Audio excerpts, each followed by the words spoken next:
Hello, അസ്സലാമു അലൈക്കും. അപ്പോൾ ഞാൻ ഇന്നലെ എടുത്ത വീഡിയോ ആണിത്.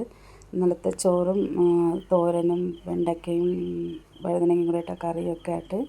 അപ്പോൾ ഇത് ഞാൻ തലേദിവസമേ അരിഞ്ഞു വെച്ച സംഭവങ്ങളാണ്. രാവിലെ പെട്ടെന്നെല്ലാം ഒതുക്കാമല്ലോ എന്ന് വിചാരിച്ചിട്ട്.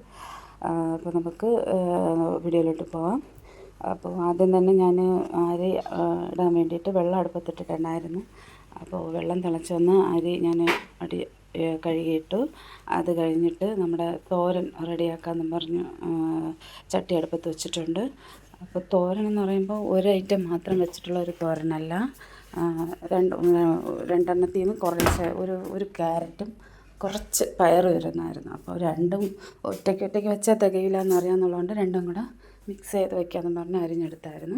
അങ്ങനെ അതും കൂടെ ഇട്ട് ഒരു തോരനാക്കി എടുത്തായിരുന്നു. ഇതിനിടയ്ക്ക് ഞാൻ മക്കളെയും പോയി വിളിക്കുകയായിരുന്നു സ്കൂളിൽ പോകാൻ. 3 പേരുണ്ടല്ലോ, നമുക്ക് പുറത്താണ് ബാത്റൂം ഇരിക്കുന്നത്. അപ്പോൾ 3 പേര് ഒരുമിച്ച് വന്നാൽ പറ്റില്ല. അപ്പോൾ ഓരോരുത്തരായിട്ട് എണീപ്പിച്ച് വിട്ടാലേ കാര്യം നടക്കുകയുള്ളൂ. അപ്പോൾ അത് കഴിഞ്ഞ് അടുത്ത കറിയിലോട്ട് നമുക്ക് പോവാം. കറി എന്ന് പറയുമ്പോൾ ഞാൻ പറഞ്ഞിരുന്നല്ലോ, വെണ്ടയ്ക്കയും കത്തിരിക്കയും കൂടെ ഇട്ടൊരു കറി. നല്ല ടേസ്റ്റി ആയിട്ടുള്ള കറിയാണ്. ഞാൻ വിചാരിച്ചില്ല ഇത്രയും ടേസ്റ്റ് കാണുമെന്ന്, പക്ഷെ നല്ല ടേസ്റ്റായിരുന്നു.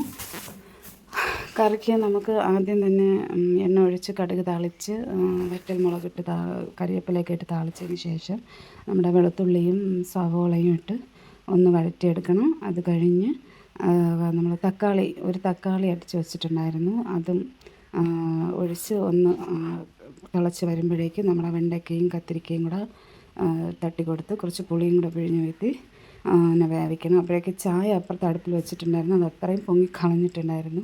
പിന്നെ അതിനെ വാങ്ങി വെച്ചിട്ട് പിന്നെ ഇങ്ങോട്ട് വീണ്ടും കറിയിലോട്ടായി. പൊടികളൊന്നും ഇടുന്നില്ല. മഞ്ഞൾപ്പൊടി, മുളക് പൊടി, കുറച്ച് മല്ലിപ്പൊടിയും കൂടി ഇട്ടൊന്ന് തിളപ്പിച്ചെടുത്തിട്ട് വാങ്ങി വെച്ചാൽ മതി. പിന്നെ ചോറ് വെന്തിട്ടുണ്ടായിരുന്നു, അതും മടിച്ച് വെച്ച്. അത് കഴിഞ്ഞ് പിന്നെ മോൻ വിശക്കുന്നു എന്ന് പറഞ്ഞ് വന്നപ്പോൾ ദോശയും ചുട്ട് ചമ്മന്തിക്കറിക്ക് അരച്ച് വെച്ചിട്ടുണ്ടായിരുന്നു. ചമ്മന്തിക്കറിയും ആക്കി ചായ ഇട്ട് ഒരു മുട്ടയും കൂടെ പൊരിച്ച് കൊടുത്തിട്ടുണ്ടായിരുന്നു. പുള്ളിക്ക് മുട്ട ഭയങ്കര ഇഷ്ടമാണ്, അങ്ങനെ അതും കൂടെ പൊരിച്ച് കൊടുത്തായിരുന്നു. അത് കഴിഞ്ഞിട്ട് പിന്നെ സ്കൂളിൽ കൊണ്ടുപോകാനുള്ള മുട്ട പൊരിക്കാനുണ്ടായിരുന്നു. അപ്പോൾ അതും കൂടെ പൊരിച്ച് മാറ്റി വെച്ച്. അപ്പോൾ ലഞ്ചിന് കൊടുത്തു വിട്ടെന്ന് വെച്ചാൽ നമ്മുടെ ചോറും തോരനും വെണ്ടയ്ക്കയും കത്തിരിക്കയും കൂടെ ഉള്ള ഒരു കറിയും ചമ്മന്തിയും കൂടെ കൊടുത്തു വിട്ടിട്ടുണ്ടായിരുന്നു. ചമ്മന്തി അരയ്ക്കുന്ന വീഡിയോ എടുക്കാൻ പറ്റിയിട്ടുണ്ടായില്ല. അപ്പോൾ ഇത്രയാണ്. എല്ലാവരും